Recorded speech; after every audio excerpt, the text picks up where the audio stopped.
Hello there. Today I'm going to talk about the top 5 most unhinged moves made by Gaius Baltar, the brilliant scientist from the 12 colonies, who was determined to survive by any means necessary, even if it meant to betray his own kind. Because the only thing he truly believed was his survival. Starting with, He's nice, polite, he'll catch you by surprise. if there's a single moment that defines Gaius Baltar, it's the way he handled the Cylon attack on the 12 colonies. Or more precisely, the way he covered up his own role in making it possible. This wasn't just a desperate act of self-preservation. It was the spark that set the tone for every unhinged and cowardly survival tactic he would use afterward. Baltar's downfall began with vanity. As one of the most brilliant scientists in the colonies, he allowed Caprica 6, his secret lover, who was in reality a Cylon agent, access to the defense mainframe. At first, he thought it was harmless. She flattered him, played into his ego. He thought he was just bending the rules to impress a beautiful woman. But what he had really done was hand the Cylons the keys to humanity's annihilation. When the attack came, Baltar realized the truth. He understood that his work had been compromised, that his negligence and arrogance had opened the door for the Cylons to cripple colonial defenses. In that moment, many people might have confessed, might have admitted guilt out of shock, grief, or even the faint hope of redemption. But not Baltar. His first instinct was survival. He buried the truth and set out to protect himself at all costs. He redirected suspicion onto others, most notably Dr. Amarak, who had voiced concerns about system vulnerabilities. Baltar made sure Amarak never got the chance to expose him. And when questions later arose, Baltar leaned into his reputation as a genius. Who would dare accuse the most celebrated scientist in the colonies of treason? His charisma and quick thinking shielded him from scrutiny, while the rest of humanity mourned its near destruction. What makes this act so unhinged is not only the scale of the crime, but also the audacity of pretending it never happened. Baltar knew the truth, but he carried on as if he were just another victim of the attack. He presented himself as indispensable, as someone whose intellect could help humanity survive, even as he privately grappled with guilt and paranoia. He was the arsonist who came back dressed as a firefighter, insisting no one look too closely at the matches in his pocket. This moment is crucial in understanding Baltar, because it was the template for all his future survival tactics. Whenever cornered, he would always reach for lies, deflection, and manipulation to protect himself, no matter the cost to others. The cover-up of his role in the Cylon attack wasn't just about avoiding punishment, it was about rewriting reality, so that he remained innocent, essential, and untouchable. He's nice, polite, he'll catch you by surprise. If Gaius Baltar's cover-up of the Cylon attack was the act that defined his cowardice, then handing Gina a nuclear warhead was the decision that showcased just how unhinged his survival instincts could become. It wasn't just selfish, it was catastrophic. Baltar didn't just endanger the fleet, he set into motion a chain of events that would change the fate of humanity. Gina Inviere was a number 6 model, captured and brutally tortured aboard the Pegasus. By the time Baltar encountered her, she was broken, both physically and emotionally. But Baltar, ever the opportunist, saw something in Gina that others didn't. A chance to gain loyalty, affection, and maybe even redemption in her eyes. Instead of treating Gina as a threat, Baltar projected his own fantasies onto her. He convinced himself he was rescuing her, showing compassion where Admiral Kane and her crew had shown only cruelty. And how did he prove this compassion? Not with kindness, not with protection, but with a nuclear bomb. That's right, Baltar gave Gina a fully functional nuclear warhead from Galactica's arsenal. His justification was drenched in his usual mixture of arrogance and self-delusion. He told himself he was empowering her, giving her agency after her trauma. But underneath it all, the truth was simple. Baltar wanted her trust, her approval, maybe even her love. He believed that by arming her, she would see him as her savior, and in turn, she might love him. This decision was more than reckless. It was insanity dressed up as benevolence. By placing a weapon of mass destruction in the hands of a tortured Cylon, Baltar jeopardized not just his own survival, but the survival of the entire fleet. And, of course, Gina eventually used that warhead in a suicide bombing that sent shockwaves, literal and political, through the colonial survivors. The explosion not only killed countless people, but also exposed the fleet's location, leading directly to the Cylon discovery of New Caprica.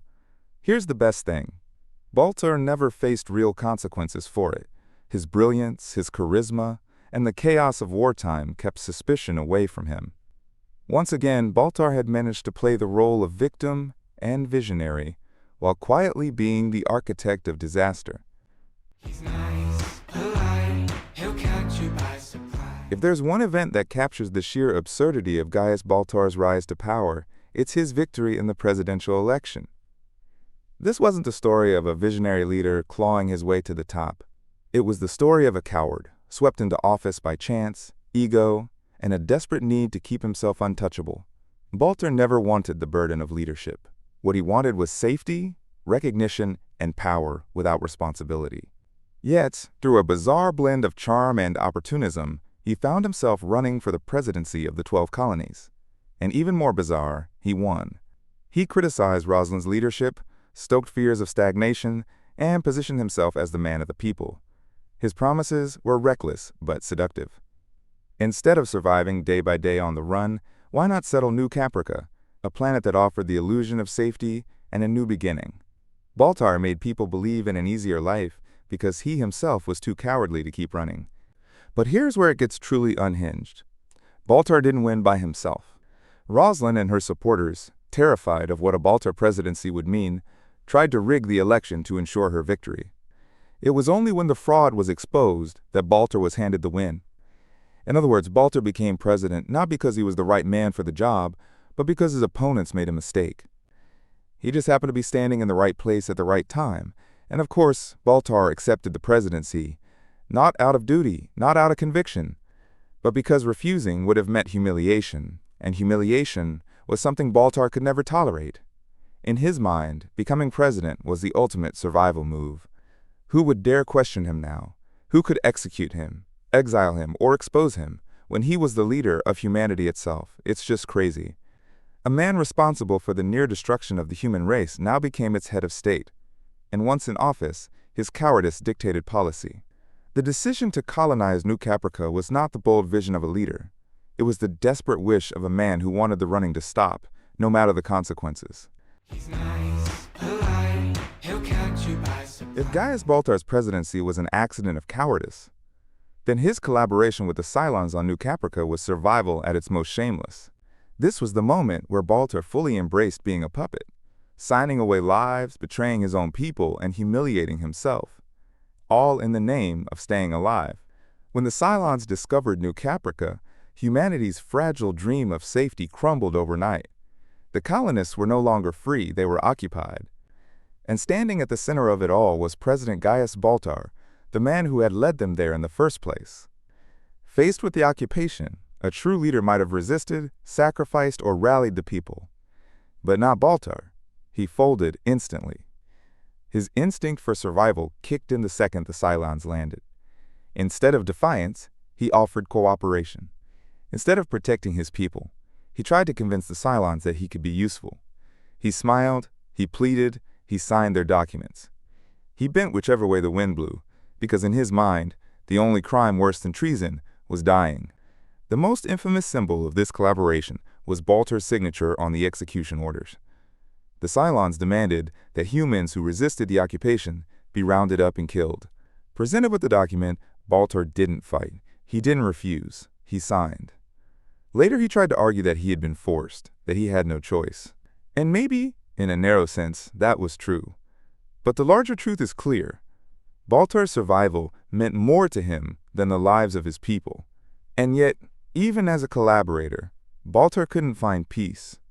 He was tormented by guilt, paranoia, and humiliation. He drank heavily, begged for mercy from his Cylon masters, and pathetically tried to convince himself that he wasn't responsible. In reality, his collaboration was the ultimate act of selfishness. By acting as a Cylon puppet president, he bought himself a fragile shield from death while everyone else suffered. He's nice, polite, he'll catch you by surprise. By the time Gaius Baltar's political career collapsed, he was finished in every imaginable way. He had been exposed as a coward, disgraced as a president, and branded a traitor. He had no allies, no credibility, and no way out.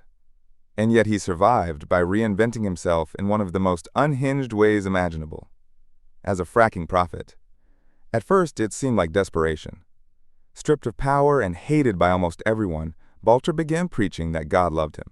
Not in an abstract sense, but personally, intimately, as though the divine itself had chosen him above all others. It was a bold move even for Baltar. He wasn't content to be just another broken man clinging to faith. He declared himself the mouthpiece of the divine. What's truly astonishing is that people believed him. His words, dripping with a mix of self-pity and grandiosity, resonated with those desperate for meaning. He promised them that God loved them as he loved Baltar, that they were worthy, that their suffering wasn't meaningless. The transformation was surreal. One day he was the disgraced former president, hiding from execution. The next, he was living in a makeshift temple, followed by people who treated him like a messiah. He had women at his side, men to protect him, and an endless stream of praise to feed his fragile ego. In this new identity, Baltar found exactly what he always wanted: validation, protection, and a way to justify his survival. Beneath the robes and kind words, nothing had changed. Baltar wasn't leading out of conviction. He was surviving by performance.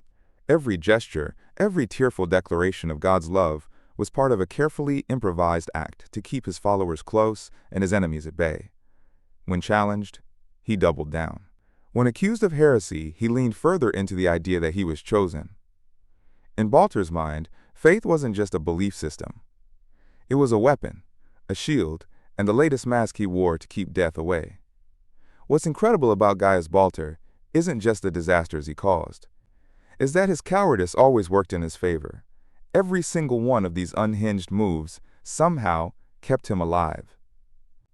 While heroes died for their principles, Baltar survived. By lying, deflecting, and reinventing himself. This just proves the dark truth. In times of crisis, survival doesn't always go to the strongest or noblest. Sometimes, it goes to the man too cowardly and too slippery to die. So that's it. What do you think? Let me know your thoughts in the comments below. Don't forget to like and subscribe. Until next time.